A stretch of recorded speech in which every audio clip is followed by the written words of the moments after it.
ऊसामध्ये ठिबक सिंचनाने पाण्याची बचत, खतांची बचत तसेच लागवड खर्चात बचत यासारखे महत्त्वपूर्ण फायदे सिद्ध केले आहेत आणि पारंपरिक पाट सिंचनाच्या तुलनेत सरासरी 35 ते 40% उत्पादन वाढ दर्शवली आहे. नफ्यामध्ये स्पष्ट आढळून येणारी वाढ आणि पर्यावरणपूरकता असून देखील शेतकऱ्यांसाठी ठिबक सिंचनाचा अवलंब करणे इतके कठीण का आहे? ऊस उत्पादक शेतकरी आणि साखर कारखान्याचे प्रतिनिधी यांच्याकडून ठिबक सिंचन खरेदी करताना येणारी आव्हाने आता ऐकूयात.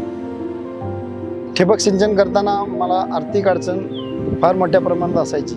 माझ्यासारख्या अनेक शेतकऱ्यांना लोन मिळवण्यासाठी भरपूर अडचणी येत होत्या.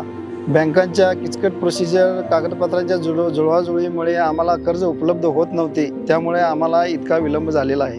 ज्यांना कुठल्या शेतकऱ्यांना अर्थसहाय्य हवे असते तर त्यांना आम्ही इथं जवळच्या लोकल बँकेमध्ये कारखान्याची गॅरंटी किंवा हमीपत्र सादर करून त्यांना आपण त्या बँकेच्या मार्फत शेतकऱ्यांना अर्थसहाय्य उपलब्ध करून देत होतो. यामध्ये अनेक त्रुटी होत्या. त्यामध्ये पहिली म्हणजे शेतकऱ्यांना वेळेवर हप्ते भरावे लागत होते. शेतकऱ्यांना जर हप्ते वेळेवर नाही भरले तर ते कारखान्यानं भरावे लागत होते. अशा प्रकारच्या अनेक त्रुटी होत्या. तर आता मोठा प्रश्न उभा राहतो तो म्हणजे यातून मार्ग कसा काढायचा.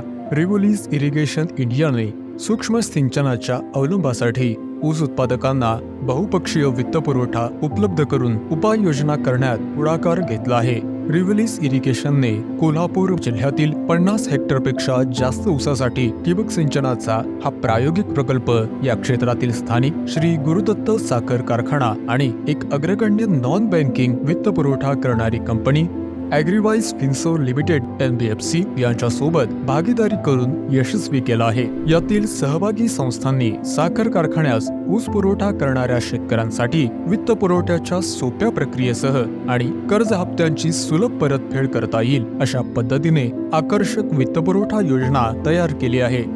या उपक्रमात प्रत्येक सहभागी संस्थेची विशिष्ट भूमिका होती.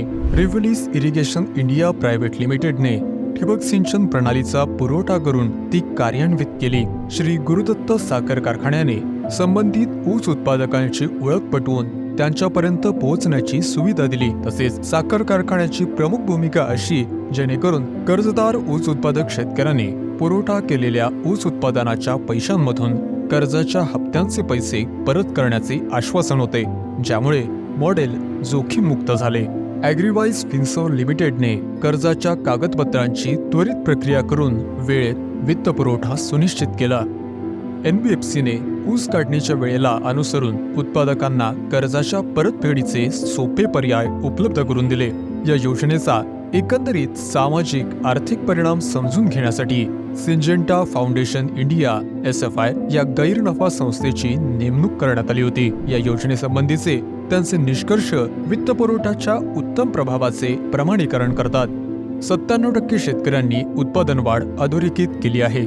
लागवड खर्चात 25 ते 30% घट झाली आहे. उत्पादनात 35 ते 40% वाढ झाली. परिणामी शेतकऱ्यांच्या एकूण उत्पन्नात 47% वाढ आढळून आली आहे.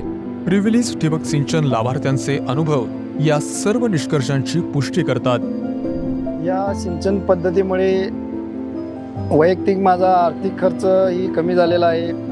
पूर्वी आपण पोत्याने खतं टाकत होतो. ड्रिप इरिगेशन केल्यामुळे आपण आता खते, उद्रावे खते सगळे पाण्यामार्फत सोडतो ड्रिपमधून. त्यामुळे मला खतामध्ये 20 ते 30% बचत वाटते. पहिला आम्हाला उत्पन्न 40 ते एकरी 50 टन निघत होतं. आता 70 ते 75 टन एकरी उत्पन्न निघालेलं आहे. ड्रिप इरिगेशन केल्यामुळे अगोदरपेक्षा कष्टही कमी झालं व उत्पादनामध्ये खर्चही कमी झाला. हा उपक्रम साखर कारखान्यासाठी मूल्यवर्धित प्रस्ताव दर्शवतो, कारण ठिबक सिंचनामुळे ऊसाची यांत्रिक काढणी करण्याचा पर्याय देखील उपलब्ध झाला आहे. परिणामी उच्च गुणवत्तेचा ऊस आणि वाढलेले उत्पादन मिलच्या क्रशिंग क्षमतेत वाढ करतात.